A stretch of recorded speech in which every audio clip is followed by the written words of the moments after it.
First of all, I thank the grace of heaven and thank you transmitters and lecturers and everyone for giving me the opportunity to learn, to try to define these terminologies that we use in Buddha nature study. So today we're going to try to learn what each one of these, the three Dharma seals, three minds, three poisons, three good roots, samadhi, what these means.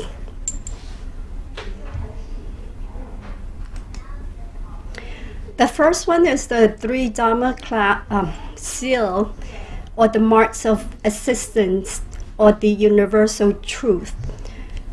Term is generally used to determine, there are two sets of explanation. The first one I'm going to explain the...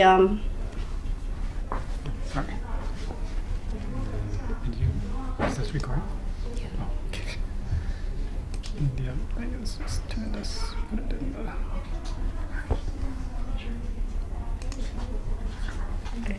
the... The first one I'm going to explain it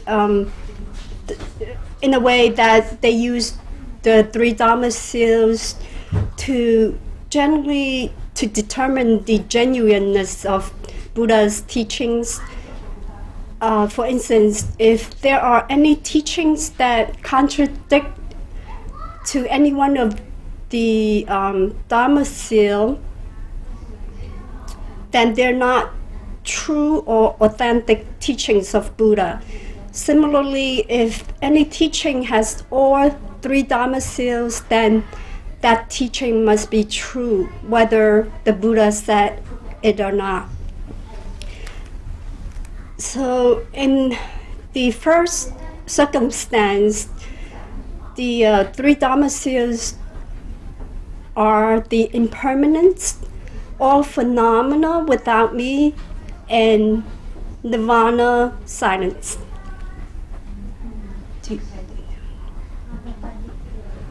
Well, I just say nirvana is good. Yeah, because, well, but then we have to define what nirvana is. That's an issue, I guess. But generally, it just means nirvana is you can say indescribable. That's why I said in my email, because that's the only way to really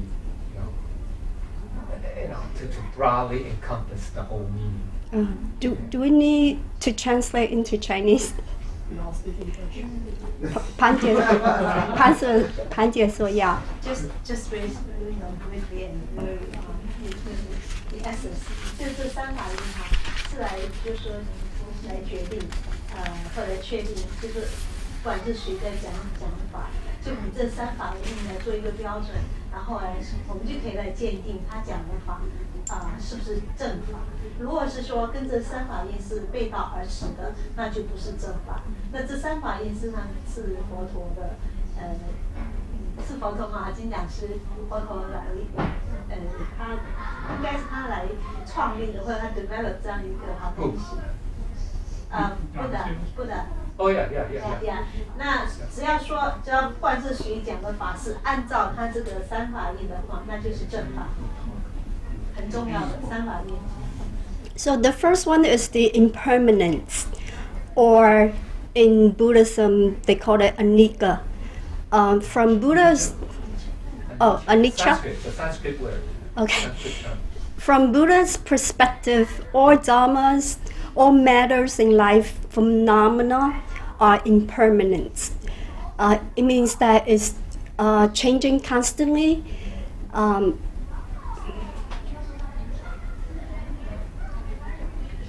So it's ever changing. I don't know, in one of the online I found they stress the psychological phenomena in this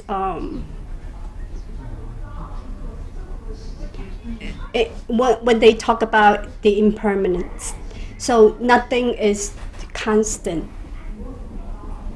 第一个就是诸行无常，也就是说，从佛家的这个角度来讲哈，我们是宇宙间的一切万事万物没有一个恒常的，它都是不断在变化，变化变成是一个恒常的东西，就 change is constant 然后陈姐说她去找网上看一些资料说，我们在这边讲诸行无常，是从一种心理的角度、现象来解释的。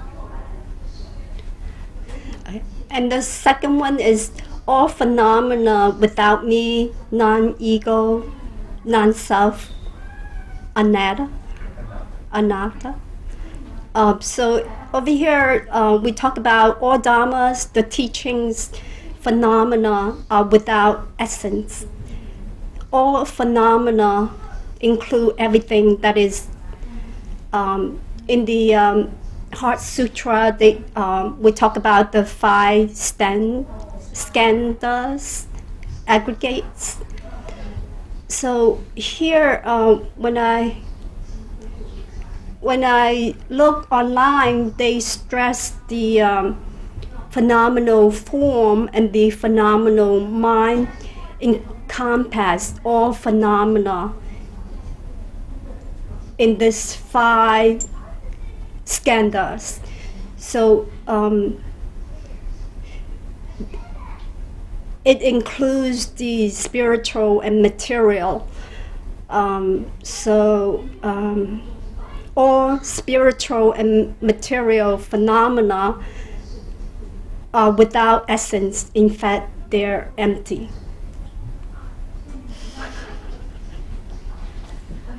Yeah, this is the second one is also quite difficult for me, so I try to 就是第二个讲的是就是诸法无我，也就是说这个法里面没有一个真正的一个什么实体，这 essence 一个实没有本体，本体没有本体，对。那换一个就是角度来解释的时候，就是即使这些法呢，它也都是有一个因缘，就是它是有依据一些因缘，它才会存在。没有这个因缘的话，这个它也不会呈现任何一些什么现象，也就没有什么法什么的。也就是说，所有这些法也都是有这种相互的依赖性，相互决定性，这样就都是 interdependent。Yeah. It's interdependent. Another way of saying is that who without essence. Okay, when you say all without essence is in fact empty, yeah, we have to be just explain that what that means. It doesn't mean that it's not. Okay, it's not real. Get it? There's a difference between real, 实现, and it's actual. You can say it's actual. Okay. So I can say, hey, the earth is real. Yeah, I mean, come on, you can touch it, right? You can see it, you can touch it. But the key is why we say it's without essence, even though it exists, right? It exists, right? It just doesn't last, and it's always changing. That's the key. 有疑, right? 疑经的疑, right? 疑 means change, right? Yeah, 疑, right? 疑, yeah, 有疑. You get it? So you just said that, right? It's always changing. So it is similar to number 1, So they're like 2 sides of the coin, the same coin. Okay, one is impermanent, the one is without self. Whereas on the other hand, when we say 本体 or essence, or true self, whatever, true nature, true self, it means it's never changing, right? And no beginning, no end, right? So that's like the opposite of these 2, right? So that okay. So that's what we want. So when 从佛经 or you can say from our Buddha nature level, we say anything that has no essence is considered empty. You get it? Because if it has no essence, you get that 变成完空的意思. Because 完空 means there's no nothing, no anything. Just means not even an essence. You get it? Okay, so that's what it means, right? So that's what we have to, when we say empty, that's what it means. Okay, it's not that it doesn't exist. No, within this emptiness, or we can say 真空, right? Things could exist and also cannot exist. In others, there is birth and there's 有生有灭.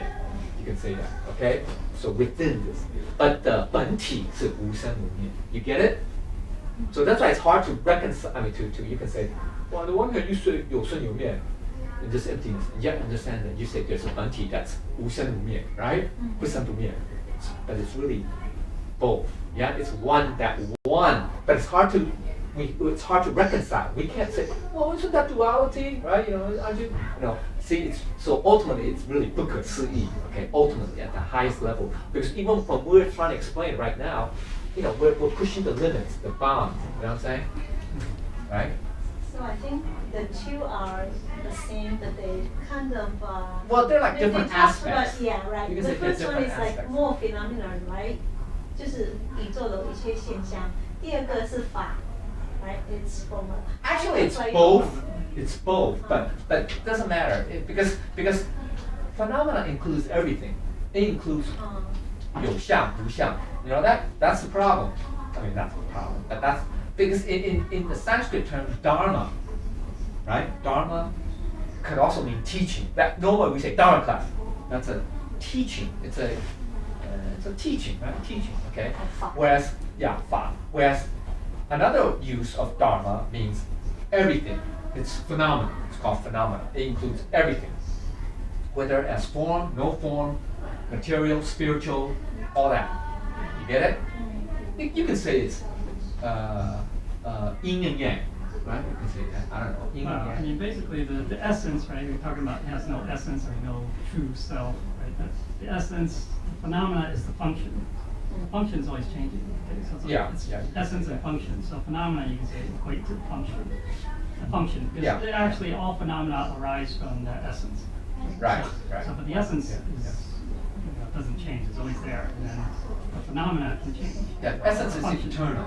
It's non-changing too. Whereas, right, when you says the phenomena of you can say function, the function, manifestation. You can say manifestations of the essence.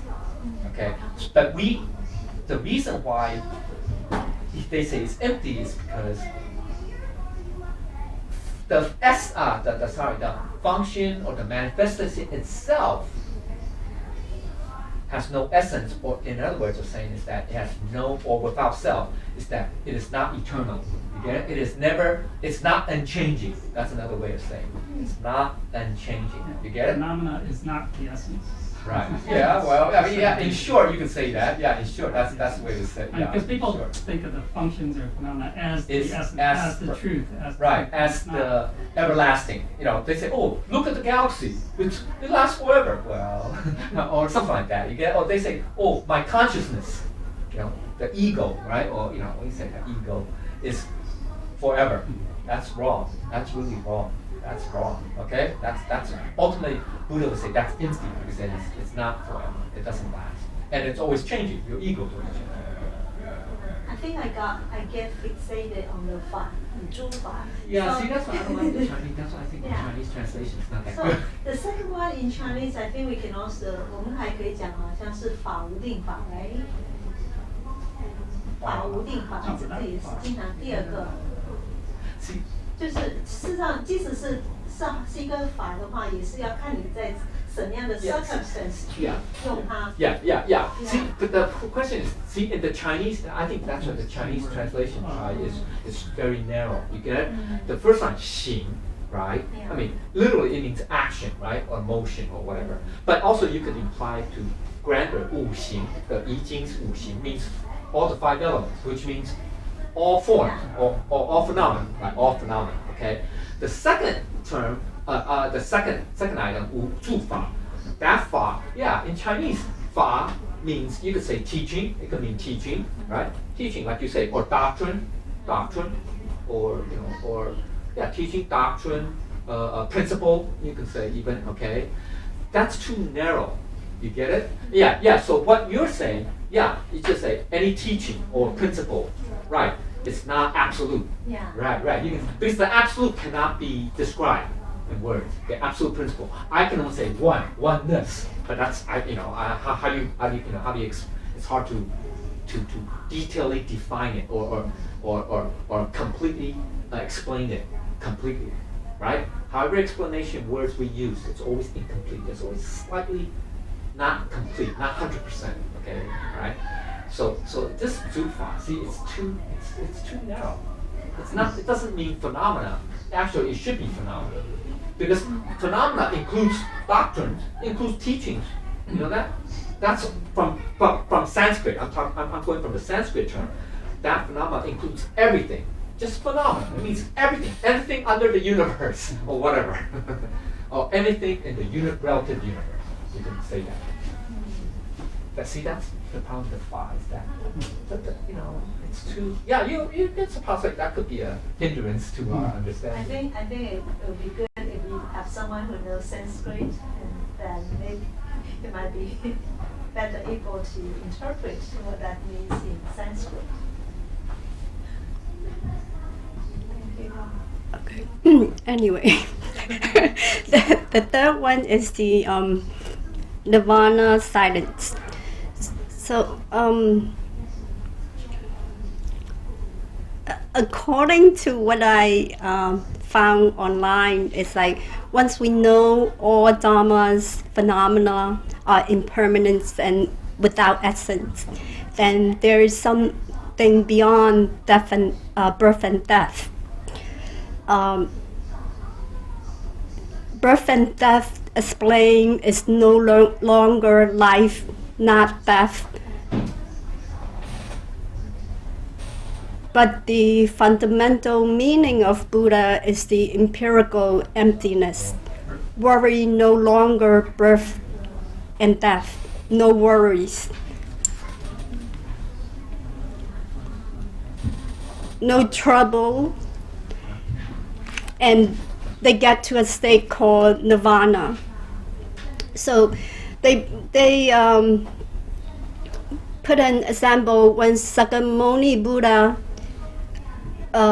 was teaching under the Bodhi tree, although the body was still there, but he has reached the state of the oneness or nirvana indescribable, as lecturer Kai said. So he has gone beyond to the state of he has reached that state of the mind, so-called nirvana silence. Yeah. I mean, that's literal, you would say. Yeah, literal. It just means it's indescribable. It's the state of, you can say, state of oneness, state of, you can say, ultimate, right? Ultimate reality, ultimate truth. You can say that. It's, you could say, yeah, supreme enlightenment, right? All right. So, yeah, it's. Yeah, see, we just have to clarify something. Because most people, even students of Buddhism, etc., or people who study Buddhism, they all think that nirvana is something to be achieved when we're about to die, right? Or after death. Let me explain. Right? Most people say that, oh, he attained nirvana when he died, right? When that person. That's why they call Buddha's quote unquote death, right? Buddha's death. Pari Nirvana, right? That's under the Mahaparinirvana Sutra, right? Okay. See, that's really a misnomer. It's really a misapplication of the term. But actually, Nirvana is, you could say, state of enlightenment, state of Buddhahood. Okay, that's why it's called Ji Jing, right? In Chinese, you have it, right? Ji Jing 是涅槃, right? Ji Jing. Ji Jing 是涅槃.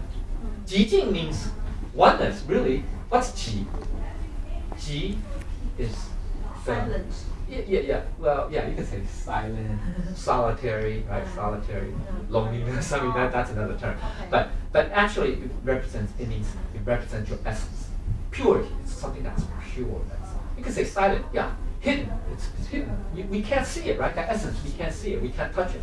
We can't smell it. It's formless. And then the Jing is what?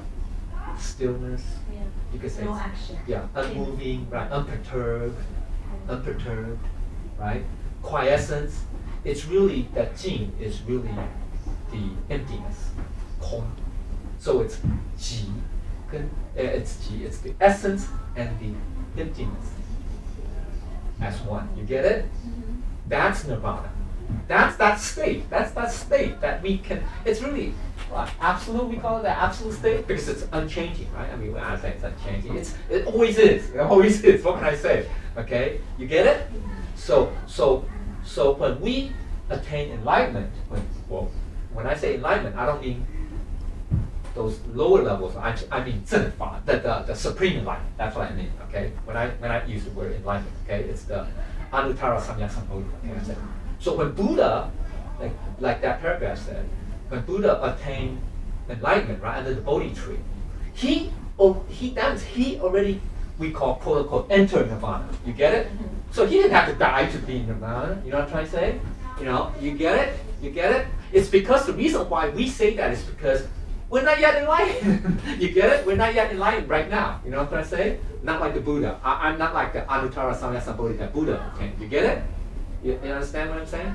So that's why Buddha is able to say to Ananda, right, in the Mahaparinirvana Sutra that says, you know, when Ananda said, "Oh, you're entering nirvana," and Buddha told him, "Actually, I'm not going anywhere," because he's already in that state of oneness. You get it? He's that emptiness. You can say he. See, you know, that's why I'm saying words is still can't describe. You can say his Dharmakaya, okay, that's another term, but I just is everywhere. Is you can say it fills 观空, right? 一观道, that's the 一观道. 观 means what? Pervade, right? 观, it means it's everywhere. You can say pervasive, right? All pervading. It's already fills the entire emptiness. 空, you get it? His essence, it's filled entire emptiness.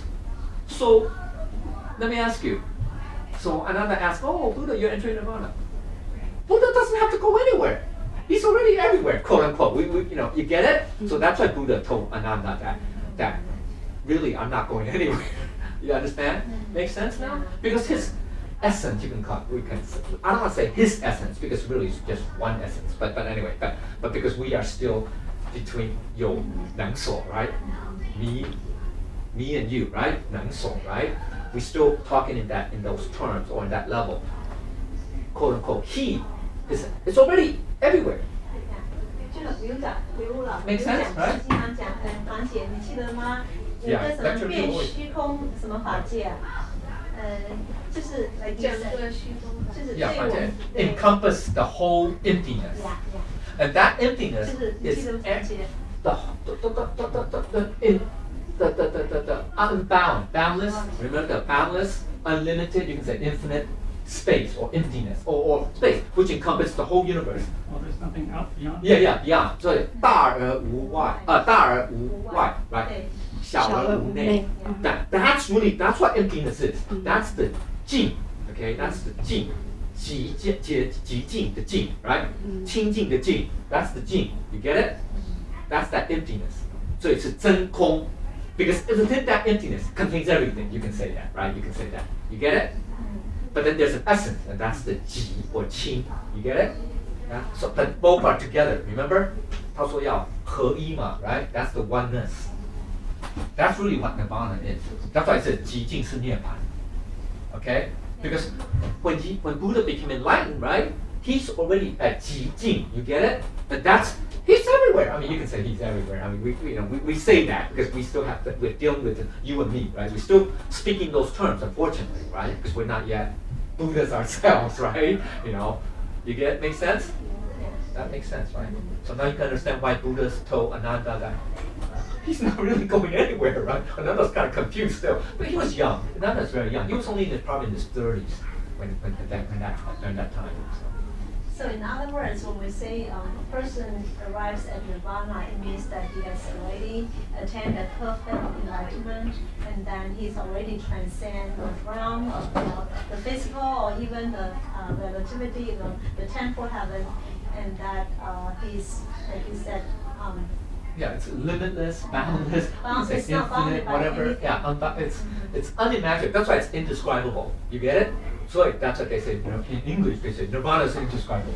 Because it really is. Because even when we say describe it, it's still not 100% complete. You get it? There's always, well, what about more? What about more? So they say 大而无外, right? Nothing bigger, nothing smaller. What is that? Right? That's the whole emptiness. That's one aspect of nirvana. Okay. So that's And the other explanation I found for three Dharma seals, they talk about the three characteristics for existence. for these. The impermanence is there. The non-self, non-ego, anatta is Yeah. anatta, There. and the third one is different, which is the suffering or the dukkha.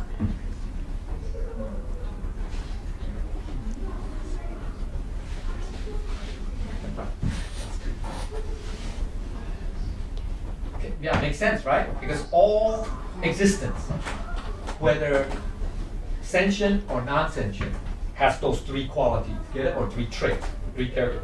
Then, excuse me. That's why Buddha talks a lot about that too in the Diamond Sutra, among other sutras. Okay, all right. So that three characteristics, right? So that's what I was explaining as. Because I'm not talking about the demonstration of the genuineness, because we're all talking about Buddha nature class. So everything is already there. It's already given. Okay, so I'm not talking about the first usage or application of the three dhammas. I'm talking about the second, because these three sets of dharma is universal true. It's also universal, right? All forms of existence is impermanent, right?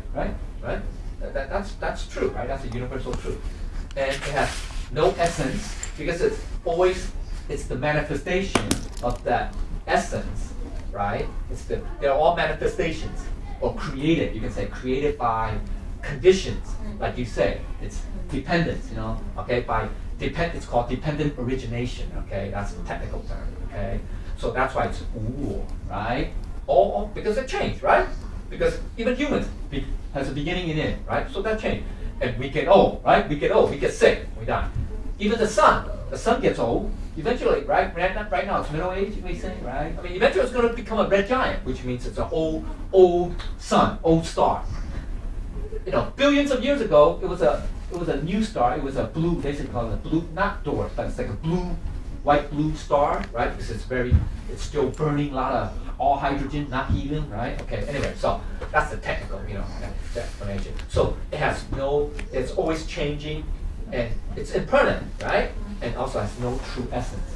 Notice it's never eternal, right? The sun, even the stars, the galaxies, Milky Way. And then the last one is, from the first two, right? From the impermanence aspect on the one hand, and the non-essence part, right? Or the function part, you can say, the manifestation aspect, comes what we call unsatisfactoriness. We say suffering in Chinese, because see, that's a Chinese term, it's too narrow. It's really unsatisfactory. There's really three levels to that, but I don't want to go into detail. 3 levels of dukkha, that? Three levels, or 3 parts to it. One part is the actual suffering, suffering of pain, emotions, passions, afflictions, all that. And then the second one means some kind of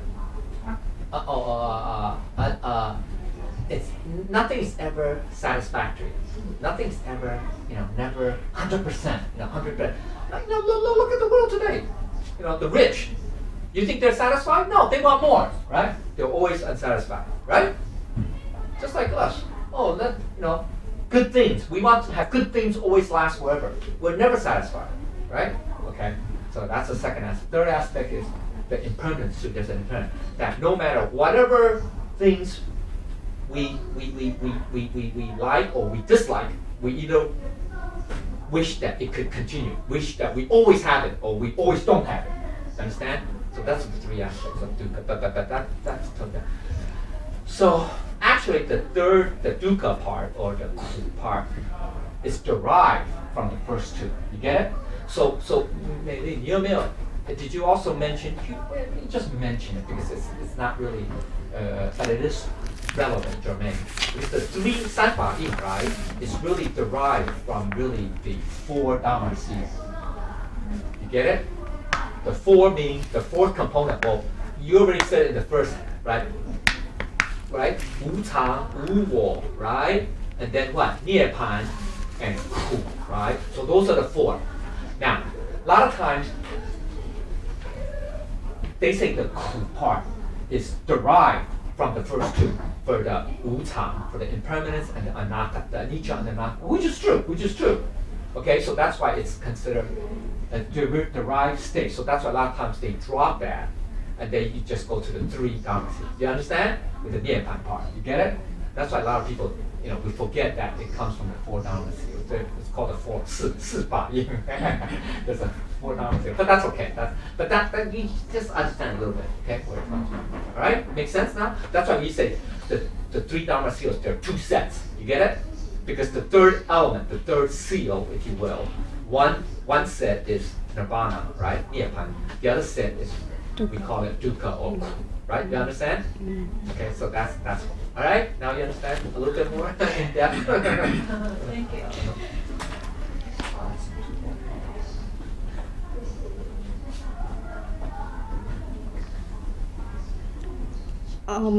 Next, we talk about the 3 minds: the mind of the past, the mind of the present, and the mind of the future.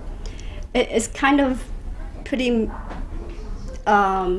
self-explanatory.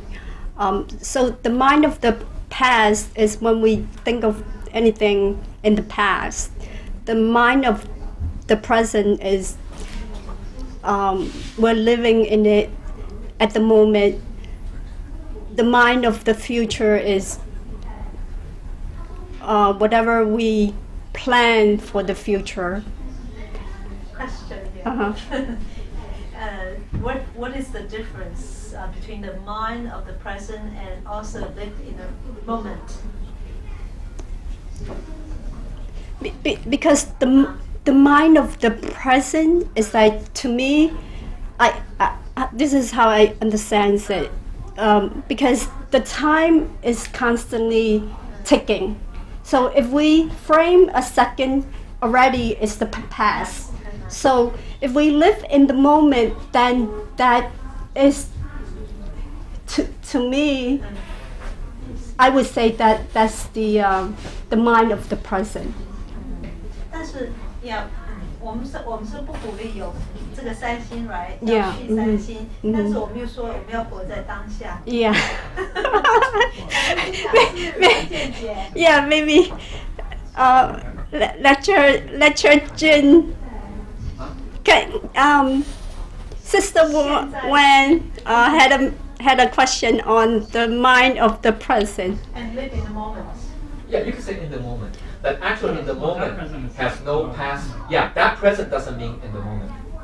Understand? In the moment, there's no attachment to. No, to it's that timeless. time. It's timeless. That present, there's an attachment to that time. Right. To that moment. Yeah, that right. Moment. Yeah. It's recent moment. Yeah. But in the moment doesn't mean you're attached to that moment, that time, Oh. that specific instant in time. Right? The moment's like an instant in time, but it's constantly. I mean, Well, the literal definition fact is that it's that- moving, but I mean it's passing, but there's no concept. Yeah. It's not attached to any of that. Right. No, 很重要。当下, right? What you say?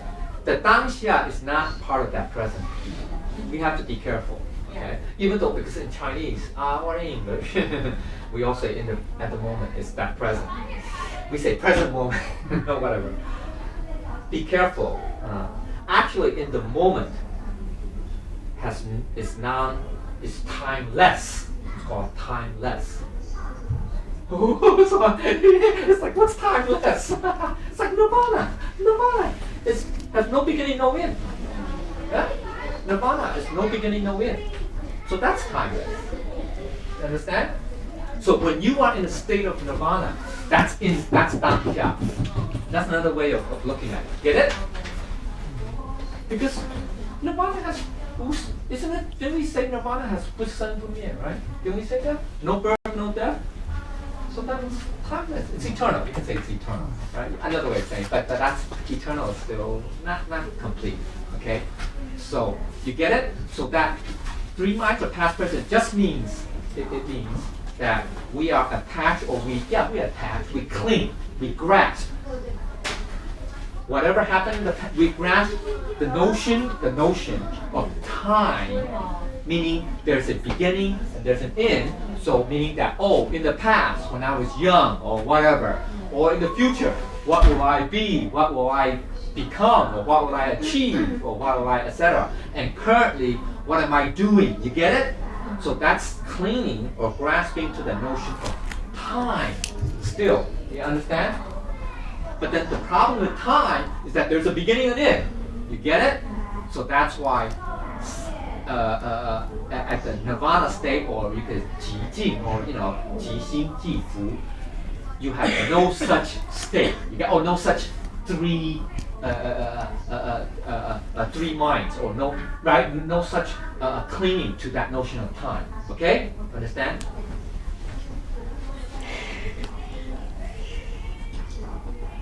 Maybe it's too theoretical, too abstract. But we're talking. Yoga in the Mona also, I think there's no self, it's selfless in the Mona. I mean, there's no. Yeah. There's no 无能所,无能所, that's there's no subject-object duality. There's no such thing, no dichotomy. No duality, no dichotomy in the moment. It's timeless, And next is the 3 poisons. First is the greed, that we want more of everything. Second is the anger, rage, that we are angry. Third is the ignorance, delusion, stubbornness, that we won't let go. So these are the 3 poisons for hell. What? 地狱3条根，来原他拿地狱的3条根。Mhm. Yeah. Okay, so the next is the 3 good roots, which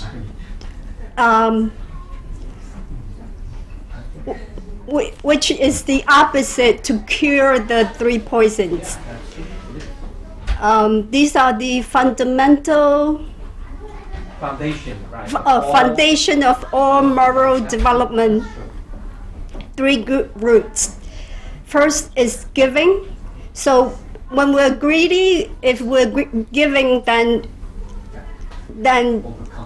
it cures that greed. And second is the loving kindness. If someone is angry, but instead the person is loving and kindness, then it will stops the anger. Third is the moral wisdom.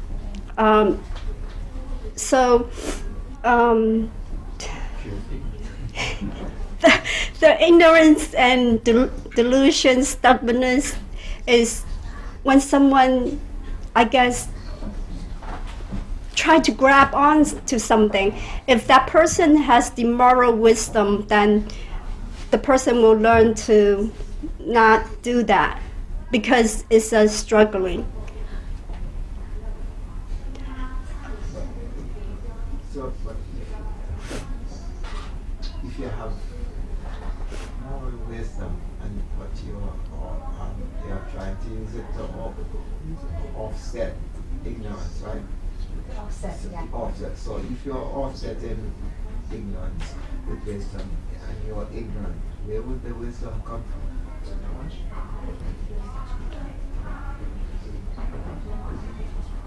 The person is ignorant, right? Mm-hmm. So, and they would like, let's say the person would like to change. Mm-hmm. How would that person develop or attain wisdom? Do cultivation.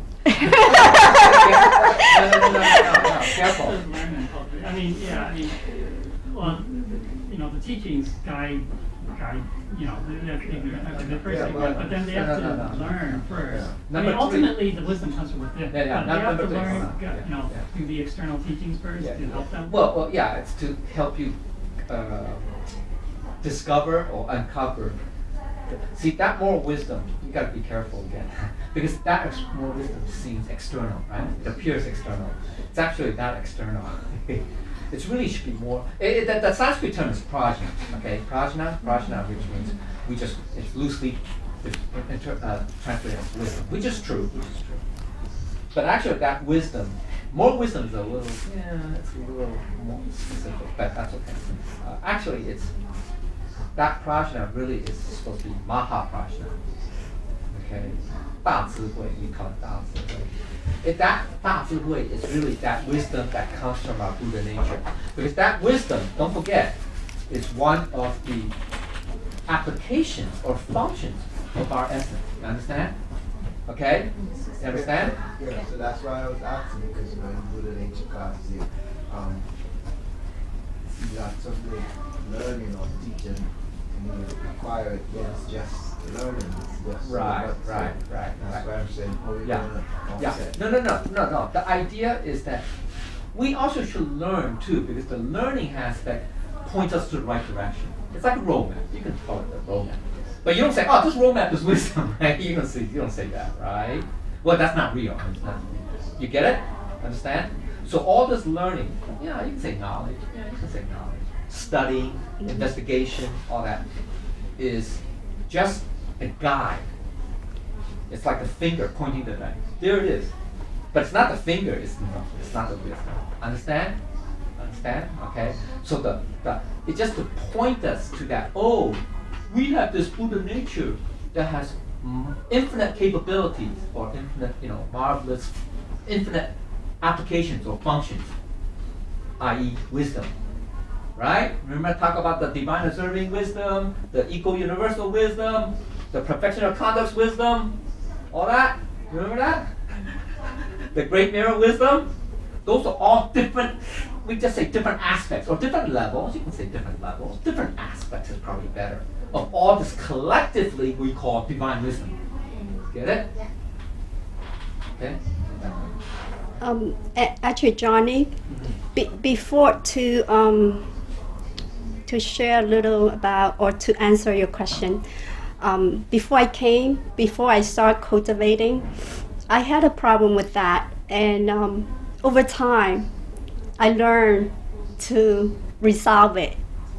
I guess inside with try and error, and because it's innate, so we will somehow figure it out in our way, Yeah. Okay, to elaborate on what Sister May is saying, okay? Another common phrase, right? We all say, or Transcendental Yin like to talk about, right? Let go of all thoughts, Yeah. of karmas, and do not let a single thought arise, right? 妄念放下，一念不生, right? So in a sense, when you say, we're learning, actually you're learning to unlearn. What does that mean? It just means that we are learning that all knowledge or everything else is that we have to let go. Yeah? Okay, let go. Okay? And why? Why is that? That seems counterintuitive. On the other hand, we said we're learning, and yet you're saying to let go. Oh, that's contradiction, right? Okay, yeah, it is on the surface. But because we still do not understand that we have to let go. So you have to learn to let go. Understand? So that's cultivating process. You can say, quote unquote, that's the learning curve. That's the learning process, right? We're now learning, right? From Lecture Liu's class or from all the other classes say, we have to let go. Do not be attached, right? Do not, all that stuff. Do not be fixated on a certain dharma, certain teaching, certain principle, certain idea, certain concept, etc., okay? Now, why? Because when you let go of everything, because these are all, remember I said, indescribable, right? These are all labels. You can say labels, whatever, okay? So it's not perfect. It's not quote unquote true or eternal. Okay? Alright? So when we let go of all these notions, you get it? Alright? What is left? If you empty your mind, right? Like you always like to say that. What's left? Buddha nature. We're not a corpse yet, right? We're not a corpse yet, thank God, right? We're still living, breathing, right? So therefore we have that Buddha nature. So the key is if you learn to let go, right? All that, what's left is your Buddha nature. And that's what that divine wisdom will manifest. Comes out. You get it? 被启发, right? 被 or 呈现, right? 呈现 meaning manifest or manifest. And that's your divine wisdom. That's really the divine wisdom. Understand? So we're learning to let go so that our divine wisdom will be revealed. Understand? Will not be, in other words, it will not be covered up, right? Right now, sentient beings, we're still sentient beings. All our divine wisdom from our Buddha nature is being covered, right, by our what? Attachments, desires, hopes, three minds, all that, passion, all that. You get it? So we're learning to, we say cultivate, right? That's cultivation, right? To learn to rid that. Right, rid that, right? So what will become great mirror wisdom, right? Okay, anyway, so understand now? So make sense, right? So that moral wisdom is kind of narrow. Yes, moral wisdom is part of the divine wisdom. We call it moral because we use it in society with the humans, that there is a right and wrong. Understand? Right? Or there's a proper, what's correct, what's incorrect, all that stuff. Get it? What's ethical, not ethical, right? Okay. But divine wisdom, it just means it's really marvelous. It's just like Edison, like you said this morning, like things just work out. Yeah, hey, sometimes, have you guys ever, I'm sure you have. Like sometimes when I'm talking or explaining, sometimes I don't even have to think about it. It just comes out, and it just comes out very natural and fits perfectly. But I didn't even have to think about it. I didn't even rehearse it. Get it? It's just like, right? It's weird. It's like, ooh, I have to, well, not then. Back then, during that moment, I would not realize. But then when I look back, I say, hey, I didn't plan on you saying that, or I didn't plan on using that phrase. Because you have like an outline, or you prepare something. You say, hey, I didn't plan on saying that, but then whatever I said or whatever, it turned out perfectly. You know what I'm saying? That's a hint, you can say, of that divine wisdom. Make sense? Right? Okay. Now this is just a very narrow example. I'm talking, but a lot of times we do things. When we do things too. Now I didn't plan on doing this, but it just happened. We somehow, your Buddha nature guided you to do that way, to do it in a certain way. Understand? Make sense? Right? That's all divine wisdom. Get it? That's an example. Just hint. Make sense? So the key is, if you are, like say, in a state of nirvana, or we can say, qi jing, everything will be like that. Everything will just flow and just come about. So it has no, think about it, wu wei. Wu wei is already built in right there. Wu wei is built in. I had no intention of saying that, yet it somehow came out. Or I had no intention of planning or doing it that way. I didn't plan ahead. It just came out. That's wu wei. Get it? That's an example of wu wei, right? Make sense? Make sense? A little bit more in depth, more. Thank you, Lecturer Tai, for sharing. The last one is the samadhi, or the deep meditative state of mind or concentration.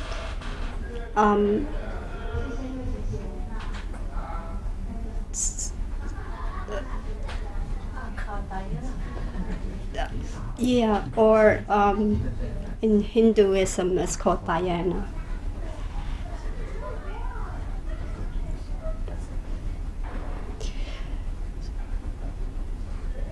It just means, it means concentration. People say meditation. But that, How far is the body from the Anuttara Samyasta Road? it's Okay. Supposedly, there are what the 八解脱, right? There's the 8 samadhis or emancipation. Okay, but even that 8 samadhis of emancipation is not anuttara sannyasapala. Okay. The highest level supposedly was achieved by Mahakasyapa. He attained what we call Jingang Sanmei, right? Diamond Samadhi, right? But then even Diamond Samadhi is not anuttara sannyasapala. Be aware of that. Right? Remember I did that chart? That 3-panel chart, that Excel spreadsheet. It's a spreadsheet, right? Even I said Dhamma Samadhi, it's not yet anuttara. It's not that Buddha essence, that one essence. Understand that? It's supposedly that's the highest level. Supposedly. Who knows? Because that's why we say Samadhi, there are many, many levels. That's why Buddha does not actually Samadhi really it's the slow method, you know that? It's actually it's the what was that? 渐修法. It's 渐修. You know that Samadhi is really the people say, oh, Samadhi you can attain instant. That's not true. Look at the Platform Sutra. The 6th patriarch do Samadhi? No. Did he? I don't believe so. Did he? He would have said that. He would say, oh yeah, you go through Samadhi, then boom. He never did. Get it? So Samadhi is actually, no, I don't want to, I don't want to diminish Samadhi. But Samadhi is good. I mean, it's not bad. It's not really bad. See, generally from Zen Buddhism, okay, Samadhi they say is really the way of arhat, you know, of arhatship. 罗汉法. It is. Because all arhats attain their quote-unquote status, right? Or whatever. Enlightenment. Yeah, you can say their level. Not anuttara samyasapala, through samadhi. You know that? Yeah. So samadhi just means in the day. And the reason why we have that samadhi, we say it's because samadhi helps us. That's the key. Help us to attain that state of ji. Get it? Of quiescence. Yeah. Quiescence. You get it? It helps us. I mean, because we have to get rid of all these all our wild thoughts, all our passions, all that stuff. You get it? All that excess baggage. Okay? So samadhi can help, but be very careful. Actually, that Buddha does not emphasize samadhi. You know that? Because actually you have to also manifest, do. You have to express your Buddha nature. By you locking yourself away in a mountain someplace or in a cave or in a monastery, undergoing samadhi is not enough. You get it? It's not enough to attain anuttara sannyasapala. Understand? Okay? Very important. That's why I say it's lohan. A lot of arhat and lohan, arhat, they attain it through samadhi. But they're lohan. They're only arhats. Get it? Because they isolate themselves. They still really, almost you can say in a way, retain that I don't say attachment, but that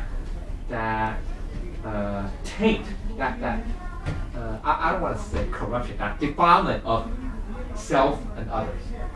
You get it? Because they're only concentrating on themselves. They're still, right? They still do not see others the same. You understand? So that's why Buddha stressed you have to bodhisattva, Pusa, right? Bodhisattva mind is you still have to immerse yourself with everybody. You get it? So not just lock yourself away. Now, remember, on the other hand, that's why we cannot throw away samadhi either. It's this. Remember, Transcendental Lin always say, oh, have we practiced the 万念化下一念不生? Some of that is samadhi. You get it? some of that is samadhi. Remember, we have to close our eyes and don't think of anything. That's samadhi. That is samadhi. You get it? That is samadhi. But that alone is not enough. You still have to do. You still have to go out and do. You get it? And manifest that, right? Okay? So that's only part, okay? That's why I say it helps us. It's an aid. But be careful. Do not use that think of that as the only way. Understand? Right? Okay, understand, right? Or the only path. Okay. Alright, that's enough. I said enough. I'm sorry. I said too much. Thank you, lecturer Jins. And thank you, Sister Wong On. That's it for me for today. If I said anything incorrect, I ask for Buddha's forgiveness, and thank you everyone.